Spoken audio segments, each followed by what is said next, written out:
जन्म तोच नवरा भेटेल की नाही हे माहीत नाही, परंतु वडाला मात्र चक्रा मारून त्यांनी बांधून ठेवलं आहे. मित्रांनो, तसंच काही स्त्रियांनी नवऱ्यालाही मुठीत ठेवलं आहे.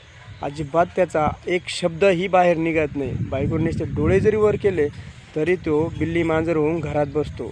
मित्रांनो, कितीतरी महिलांनी पवित्र मनाने वट सावित्री साजरी केली आणि नवऱ्याचे आयुष्य वाढावं, तोच नवरा मिळावा म्हणून प्रार्थना केली.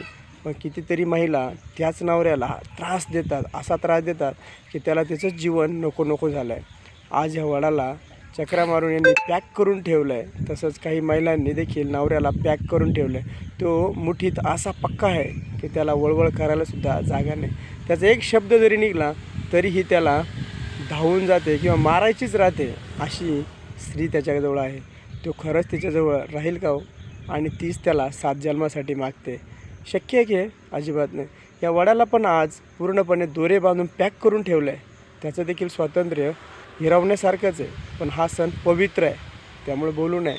परंतु नवऱ्याला कधीच असे वेडे मारू नका किंवा नवऱ्याला कधीच मुठीत धरू नका, कारण त्याला वैयक्तिक स्वातंत्र्य आहे, त्याला जगू द्या. कितीतरी महिला नवऱ्याचं स्वातंत्र्य हिरावून घेतात आणि त्याला मुठीत ठेवतात, त्याचा आवाज देखील बाहेर येऊ देत नाही. आणि कितीतरी महिला तर नवऱ्याला थेट मारतातसुद्धा. एवढंच नाही तर त्याला कितीतरी वेगळ्या भाषेत बोलतात, ज्याच्या जीवावर जगतात, ज्याच्यामुळं सौभाग्याचं लेणं तुमच्याजवळ आहे, कपाळाला कुंकू आहे, अंगावर डाग आहे आणि नवीन साडी आहे, त्यालाच तुम्ही बोलता आणि त्याच्यासाठीच तुम्ही प्रार्थना करता लोकांसमोर. पण घरामध्ये मात्र त्याला खूप मारता, हाणता. एवढंच नाही, त्याचा वेळोवेळी अपमानही करता.